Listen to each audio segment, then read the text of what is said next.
の破壊神闇のラジオ編。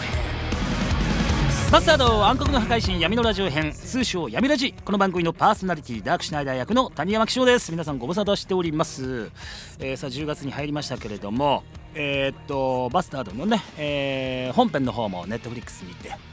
現在24話までですかね、世界配信されておりますので、まだご覧になってない方は、よりこう盛り上がりを見せるバスタード、ご覧になっていただきたいなと思います。こちらのラジオも張り切ってやっていきたいと思うんですけれども、いや近況報告つってこれ大変だったんですよ。僕個人的にはどこにも行ってないんだけど、先月の話ですが、グランロデオ的には、グランロデオって僕バンドみたいなこともう十何年やってるんですけども、知る人ぞ知るっていうね、もうひっそりやってるんですけど、それでライブありまして、それが日比谷の野音っていうところでブルーエンカウントさんっていうバンドとツーマンやったんですけど、その時にすでに症状は出ていたんですが、久々に半年ぶり、何回目でしょう、もうトゥーフール、もうバカが過ぎるって僕は言ってるんですけど、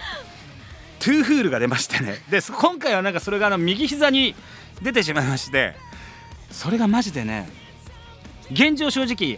配信日は10月の今日12日ですけれども、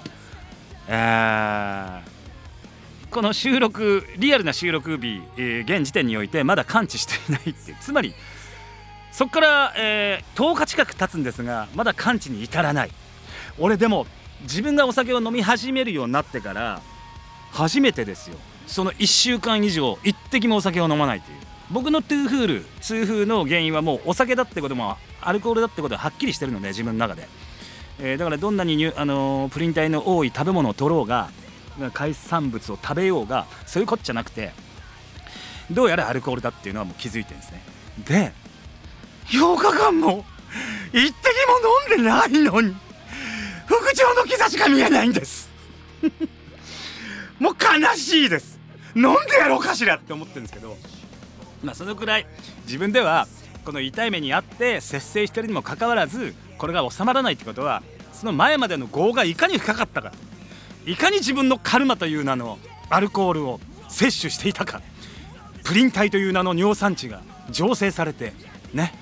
体の中でこうために溜め込んだ今までの悪みたいなものが、その1週間お酒一滴も飲まないぐらいでは払拭できねえぞっていうことを、なんか神の雷をね、右膝に落とされたような気がして、それと併発してまた熱も出たから発熱外来行って結局陰性だったけど、症状は半年前に闘病したオミクロン株と全く一緒だったとかね。結局事なきを得たんですが、周りにご迷惑をおかけすることもなく、自分一人でうつうつと自宅でひたすらもうクリアした後のドラクエ3のレベル上げをやってましたよ。もう何回クリアしたんだっていうね、そういうことをやっておりましたちなみにドラクエ3が発売された1988年にバスタードの連載も開始されております。これ余談中の余談でございます。そして久々の今日が、つまりそれ以来の仕事始めだったもんですから、なまってたのかな、何回も確認したのよ、事務所、から受ける前日確認っていうのを LINE でいつもマネージャーおよびデスクの方からいただくんです。明日谷山さんと紀章さんね、まだちょっと膝の悪い中、大変あれでございますけれどもと、心苦しいですが明日からまた仕事始まりますので、その一発目がこのバスタード闇ラジだったんですけども、何回も確認したつもりだったの。11時始まり13時終わりなんですよ。ところが僕ケツの方の13時30分だけ拾っちゃって、勝手に頭が13時30分入りだというふうに思ってたんですね。で後から思って僕もその後ケツって言うんですけど、15時入りの現場があるはずなんですよ。だからそれを冷静に考えると13時30分入りの闇ラジ2本撮って15時入りの現場が間に合おうはずがないんです。しかも闇ラジ皆さん毎回ゲストの方来てらっしゃいますね。そうなんです、私はゲストの方をお待たせするという、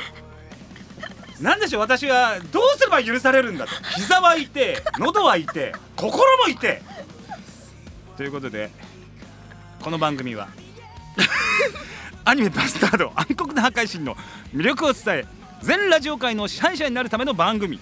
ね、バスタードファンの皆さんと一緒に今日はゲストに頭を下げたいと。いや、なんでファンの皆さんも一緒に頭下げんだって話は、僕だけもう粛々と頭を下げたいなと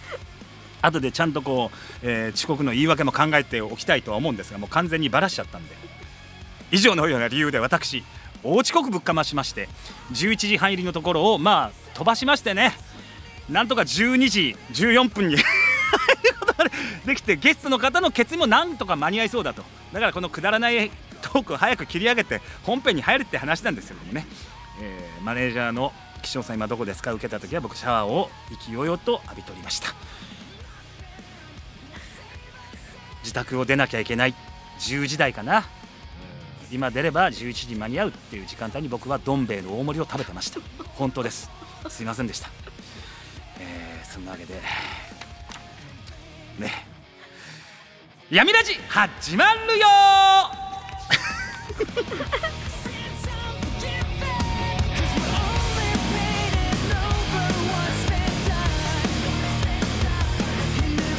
この番組は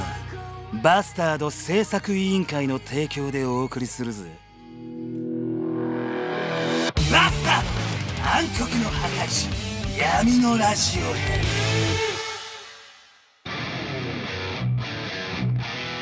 さあそんなわけで、いたたまれなさから自分が楽になりたいがためだけに、一人でもうこうマシンガンで喋っていくっていうねありますね。そういう時ね、後ろめたい時ってね、自分が楽になりたいからこう言い訳がましいことをこうどんどん口から、出ていくという、放出していくというような、現象を皆さんに、高顔無知にも聞いていただいたとして、さあここからはですね、前回ガラ役の安本くん来てくれましたね。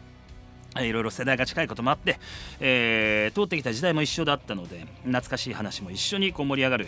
そういった、裏話なんかにも花が咲いたということなんですが、今回もう今までで一番素敵なゲストがくださっています。もうほんと全声優ファンの妹。違うのかなこのキャッチコピーが俺の印象だけど本当にそんなイメージ。なんか可憐な一輪の花ね、っていう感じ。バスタードという作品で、より強くその、咲き誇る感じが増したんじゃないでしょうか。僕は本当こんだけ清廉、潔白な雰囲気をまとった女性を知りません。今回のですね、ゲストを早速紹介もうしますか。これは、そんな、方と僕はラジオで今回初めて、絡ませていただくということでございます。申し訳なさと、ドキドキ感、いろんな意味のドキドキ感と、ワクワク感が混ざっております。今回のゲストはこの方です。どうぞ。シーラーツウェルメタリカーの役の遠山奈緒です。いやよろしくお願いします。姫いやごめんなさい本当に。いやもうずっとお話聞いてたかったです。いやそうだったんですね。申し訳ない本当に。病み上がりの闇ラジ。いやもうさすが。いやさすが遠山節。いやもう過剰に褒めなくて大丈夫です。そんなもう本当ちょっとね浮き足立っております。出る前からハードルガンガン上がってましたから。もう足に血が。いやいや本当にね。でも本当によくぞいらしてくれました。はい、よろしくお願いします。まあバスタード今までこう配信の、例えばこうなんでしょう、生ではないけど映像だとかラジオとかありますけど、初めてだ。そうですね、本当に初めてです。どうぞよろしくお願いします。だってこうやって僕とね、面と向かって喋るのも初めてだもんね。そうですね、二人っきりは初めてですね。取材の時はともりちゃんがいたので、俺がどういう人かも全然よく分かってなかったでしょ正直。でも確かに、谷山さんのフリートーク今初めて聞いたのでオープニングトーク聞いてめっちゃ面白いと思って、なんかお客さんになってました。オッケーって聞いてました。ここから2人でね、楽しいおしゃべりしていきましょう。病み上がりなのでご無理なさらず。もう喉の方はね、もう回復したんですが大変でしたね。本当に膝小僧に爆弾小僧を書かれてるっていう、ね、そうなんですよ。かわいそう。爆弾膝小僧っていうね感じなんで。そうなんですよ。トゥーフーご存知ないでしょ。トゥーフーがどういう症状かとか。確かにまだ味わったことはないですね。女性はかからないんだよ。女性ホルモンっていうのが、うんいわゆるその尿酸値っていうものの醸成をこう抑制する働きがあるみたいで、はいはい、ほとんど十中八九男性がかかるんですね。なるほど。まんまと僕はだから死神と目が合ってしまったって僕はいつもそういうお酒の神、僕お酒が大好きなもんだから。そんな飲まれるんですね。そうなんですよ。バッカスってお酒の神にてっきり愛されてるもんだと思ってたんですよ。全然死神と目が合っちゃってもう飲みすぎると爆弾落とされちゃうってね、面白くなっちゃって早く飲めるようになるといいですね。ですね。遠山さんってお酒とかあまり飲まんない？大好きです。あらずるいよ。でなんでなんで、も、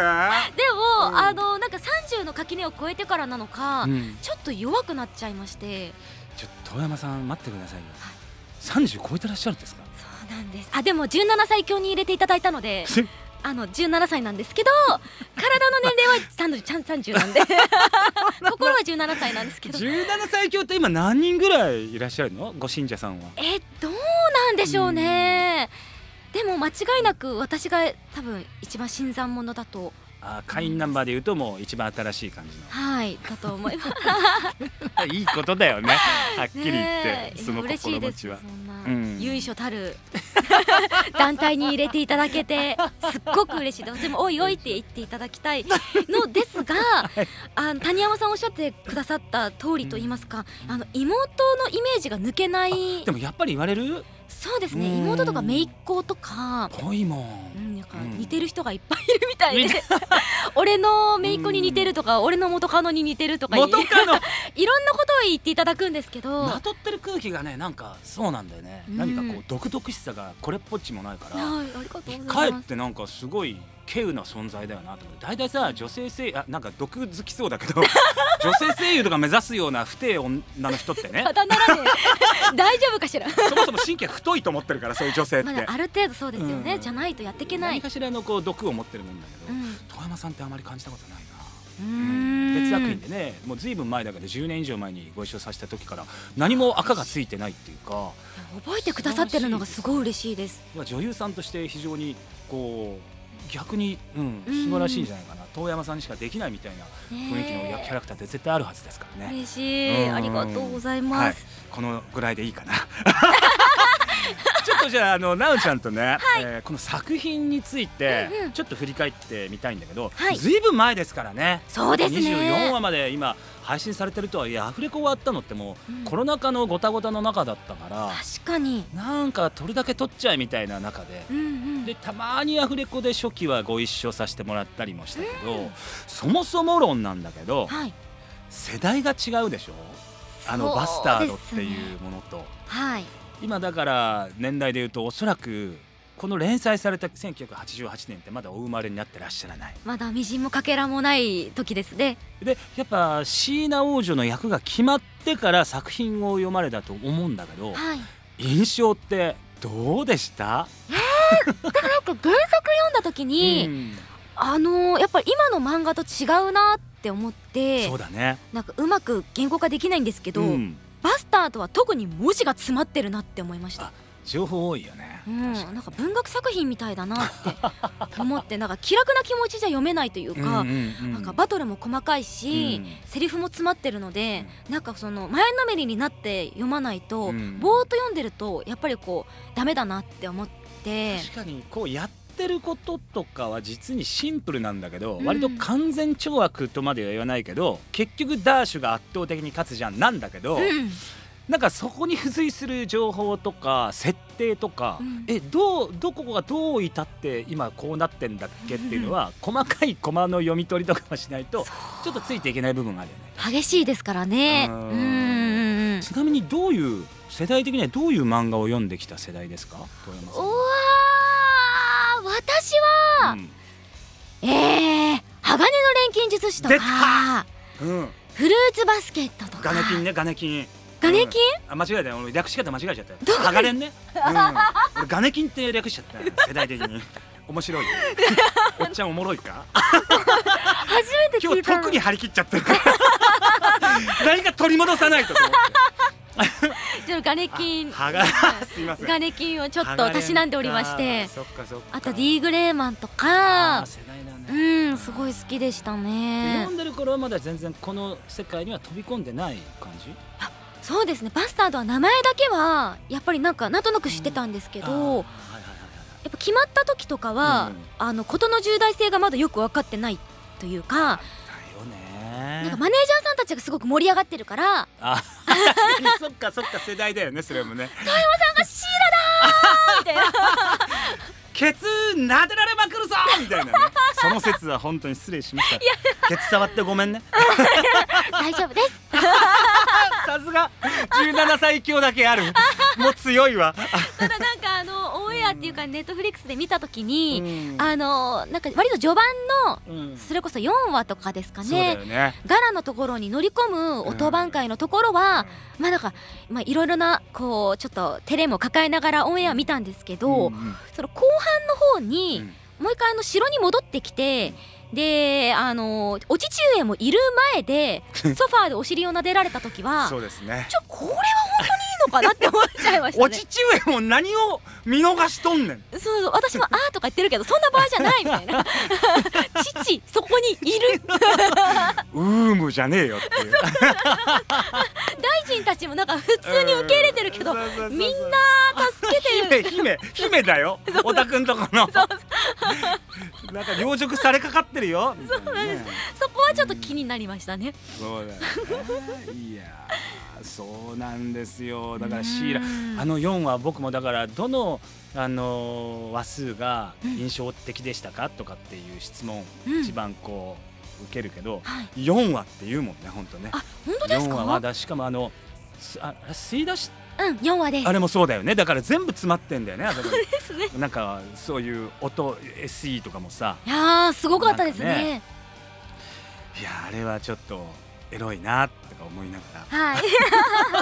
なんかね、思ってましたけれども、このシーラっていう役はだからとても色っぽいというか、まあいや色っぽいというか、シーラっていう役はやっぱお嬢様というかまさにお姫様だから、そういったちょっとエロティックな部分に関して疎いみたいなキャラクターで、なのにあんなことしちゃってっていうのがこのギャップのね、エロスにつながると思うんだけど、わかります。それちょっとなんかダメだっていいんじゃないんだけど、いやこのシーンがあるキャラクターに対しては遠山さんはどういうアプローチというか心持ちだったんでしょうか。いやもう抵抗あったんじゃない？抵抗はなんかやっぱりあんまり通ってこなかったので、作品的にも一時やっぱり深夜アニメもそういう結構刺激的な作品多かったと思うんですけど、確かにね、私あんまりオーディションを受けても決まらなかったり、そもそもそこまで声がかからなかったりして、まあお味噌になってしまいお味噌になってしまいやったじゃんいやどうしよっかなみたいな、そこまでなんか自分こういう技術でやりますみたいなのがやっぱりなかったので、どうしようと悩み抜いた挙句、バスタードのアフレコの時に声優さんがよく舐める飴、ダメだって言うとなんかダメだなんでネンジヤンっていうダメだ手に遊ばせるの送って遊ばせるの話させてください手に塗ってそれをペロペロ舐めて望みまして、それこそ何の因果かわからないんですが、このバスタードの音響監督の海老名さんと前にご一緒した時に、実はその数少ないちょっとエッチな作品で海老名さんとご一緒してて、あまりの緊張とちょっとシーンが長くて、途中でちょっと口の中がカラッカラになってしまって、だから今回はその反省を生かしてカラカラならないようにそのネンジヤンを使ってペロペロしてみたんですけど、いや素晴らしくそのひと手間がなんでしょう、完成版に生かされてたんじゃないかな。ダメだもう後世に残すべきだと思う。4話はもうよくだからスライムのシーンがとかね、バスタードといえばって言われますけど、僕は4話好きですよ、やっぱり。嬉しいです。頑張ってよかった。どんだけの現代の青少年のダメだや後に語られると思います。だから後にこの業界に入ってくるね、今13歳14歳ぐらいの少年たちが声優を志した時に業界に入ってだよ、数年後に遠山さんとこ来て「遠山さんおはようございます、どこどこプロダクションの何々です、実は私あの時ネットフリックスでバスタードを見てまして、あの時に見せてもらった第4話のあのシーンダメだを見て細かい僕は初対面でそれ言ってきたらちょっと女性だってるかもしれないわよ。もう遠山さんのプロ根性見ましたと、嬉しい。私もそういう女優声優になりたいと思って今この現場に立たせていただいております。わあ、あるかもしれないからね。バスタードが人生を変えるかもしれないいやでも私根に持ってるんですよ。何を？そのシーンの時にともりちゃんが、はい、そういうちょっとエッチなシーン頑張った時は、あ、ちょっと待って俺何言われるか分かった。はい、谷山さんは、はい、ヒューって言ってそうね。でともりちゃんがちょっと岸尾さんやめてくださいよみたいな、ほっこりみたいなね。そう楽しい和気あいあいとしたムードをあふれこれ作ってくれて、だから私もこれ頑張ったらヒュー遠山ちゃんヒューって言ってもらえるんだと思って頑張ったらはいカットーってなってシンいやちょっとほらあれいたたまれねーってなって、誰か何か言ってよかったとかなんかちょっといやとかなんか言ってほしいな。遠山くんそうだったんだ。いやなんかね僕もこう見えてスイッチを入れないととても人見知りな部分がありましてね。気遣ってくださる。そうなんですよ、でも気遣いの、よく言うと気遣いの男、悪く言うとちょっとコミュニケーション能力にとても著しく欠如してるタイプだと僕はね自己評価を下してる人間なわけでございますけれども、そうするとともりちゃんとは初めましてだったし年が二回りなんですよ。二回り下のうさぎ年なんで、それこそもう娘ぐらいでもいいぐらいの感じなんで、逆に彼女のその裏若き20当時1とか2ぐらいだったかな、時シーンって刺すのはちょっとやっぱ忍びないと思って、ここはおっちゃんが一肌脱ぐつもりでうっってやると和むかなと思って、まんまとそれで、なんでしょう、自分の意図通りな空気が作れたんだけど、遠山くんは逆にハラスメントになっちゃわないかなっていやはいオッケーふふこのテンション遠山くん意外とそう見えてみたいな、このベビーフェイスのよ色っぺえ姉ちゃんみたいなことやっちゃうとちょっと何あのケンプロの種馬って人はみたいな、いや種馬じゃなくて谷山だから、誰が種馬やねん、誰がディープインパクトだよってね話になっちゃいますから誰がオルフェーブルだってなっちゃいますからね。でもだって例えば他にもひかささんがだったらやったらひかさみたいな感じでみんな言うじゃないキャラがあんだって遠山くんはやっぱこうその咲いた花を摘みたくないの俺は自分の手で。いやそうか国民の妹でいてほしいそうだったんですね。なんかそういう空気があってギリギリ、いや俺もなんか冷やかしたかったよ、なんならいや、ものすごく覚悟とあれを持ってそれこそダメだのシーンなんてのは女性からすると恥ずかしいですよ、だから俺も遠山くんいいじゃんみたいなこと言いたかったけど、それですちょっと一個はばかられたね。もうちょっと俺が明るかったら、あともうちょっと若かったらやってたじゃあ次回そうだね、今度は冷やかすよ、お願いします。むちゃくちゃ軽口を叩くね。楽しみにしてます待ってます。ものすごくひょうきんなおじさん前と遠山くんと現場を一緒にしたいな思います。そんなわけでございまして、ちょっとバスタードの、話でね、遠山さんと話してきました。ここからちょっと普通歌いただいてるんでよろしいですか？お願いします。メール紹介していきます。ラジオネームなつさん、私は2001年生まれで原作を全く知らない世代だったため、今回のアニメで初めて内容を知ったのですが、とても刺激が強くドキドキしながら見ました。スケールが大きい物語で呪文を唱えながら戦うシーンがかっこよく、中でもところどころに詰め込まれたギャグが面白くてハマってしまいました。岸尾さんの演じるダーシュもめちゃめちゃハマっていて、可愛さとかっこよさのギャップにキュンとしてしまいました。なるほど。まあでもね、遠山さんみたいなショタみたいな方もいらっしゃれば、やっぱギャップっていうのはやっぱ大事だと思うな。いや本当に私、ダークシュナイダー大好きで、本当嬉しい。こう二次元のキャラクターでもあんまり乱暴な人とか、あんまり好きじゃないんですけど、ダークシュナイダーだけは特別に好きですね。嬉ししいな。可愛げがあるっつうのかな。はい、大きくって強い人が、陽子さんの前だと本当頭が上がらなくて、なんかこうごめんよみたいな感じで、弱くなっちゃうシーンがすごく好きで、らしい。はいたまらないです。うわ嬉しい。俺もシーラさんの尻は気持ちよかったな、座っててあら、なんかすべすべっぽさもさ、絵から確かに伝わってきてさ、なんかいいな、触り心地いいんだろうなとか思って、こうやってペンペンペシペシとかってやるじゃん。あれね、実際にはねやっちゃうと大問題になっちゃうんだろうけど、姫ですからね。ね、姫にね。いやでも私は正直シーラ様のお洋服はちょっとどうかと思いますよ。そうですねそこを言い始めるともうマジレスじゃんってなっちゃってマジツッコミじゃんってなっちゃう。どこも守れてない初めて出てきた時からいやちょっと先生みたいな、いいよ先生ってなって、逆にこのネタにマジレスしていくスタイルね、逆にいいですよそのスタイル。格好がってそうそう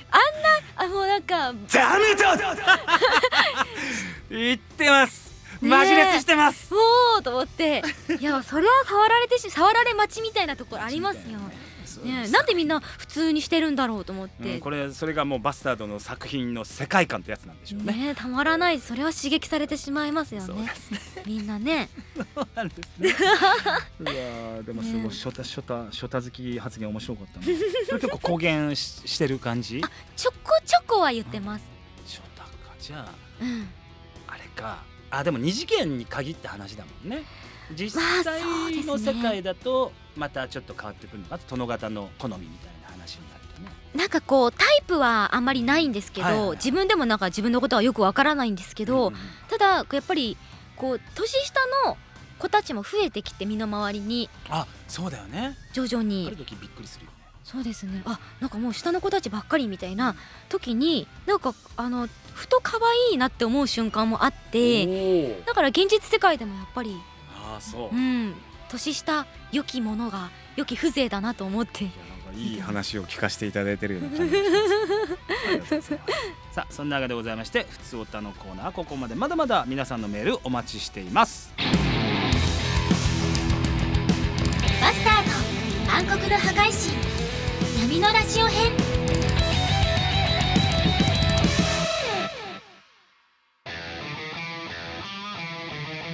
さあここでお知らせです。まずは配信情報。アニメバスタード暗黒の破壊神は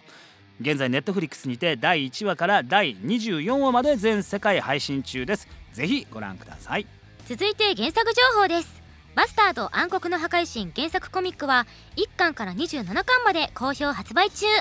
ジャンププラス、ヤンジャン、ゼブラックでも和単位、コミックス単位で配信中です。フィギュア情報です。メディコスエンターテインメントよりダークシュナイダー、ネイ、ヨーコ他、フィギュアの発売が決定。詳細はメディコスエンターテインメントの公式サイトまたは公式ツイッターをご確認ください。主題歌情報です。オープニングテーマを歌うコールドレインのブラッディパワーフェイム、エンディングテーマを歌うシエルのブレスレスはデジタルシングルとして好評配信中です。そしてバスタードサウンドトラックも各種配信サイトで全世界配信中です。ぜひお聴きください。ポップアップストア情報です。新宿丸い面8階イベントスペースにて10月15日土曜日から10月23日日曜日まで、開催されます。ぜひお越しください。以上お知らせでした。バス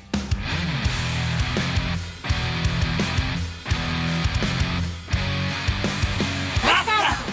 ド暗黒の破壊神闇のラジオ編。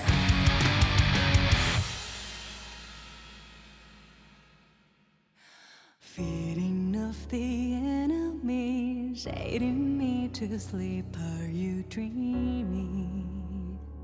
of love? バスタード暗黒の破壊神闇のラジオ編。番組ではリスナーのあなたからのお便りを大募集。各コーナーはもちろんアニメの感想、キャストへの質問などたくさんのお便りをお待ちしています。アニメ公式サイトのラジオページにあるお便りフォームからぜひ送ってください。さあ、このラジオのエンディングとなってしまいましたが、遠山くん、この日はすいませんでした。いや全然大丈夫です。本当に大丈夫です。もう面白すぎてラジオ本編が笑いすぎて喉がおかしくなっちゃいました。重ねすいませんでした。面白くてすいませんでした。いやすごいいなんか楽しくて、もうなんか何もなんだろう昨日聞いたことが言えないんですけど本当に面白かったです。次回はもう逆にもう1時間前に来ますんで、あで次回もも出ていただくんで10月の26日のはい配信もお願いしたいと思います。はい楽しみです。来てくれるかな。いいともそれではまた次回10月26日にお会いしましょう。お相手はダークシュナイダー役谷山紀章とシーラ・トゥエル・メタリカーナ役遠山奈緒でした。バイバイバイ。 Nobody's invincible. You can tell yourself you're wrong until you try. この番組はバスタード制作委員会の提供でお送りしました。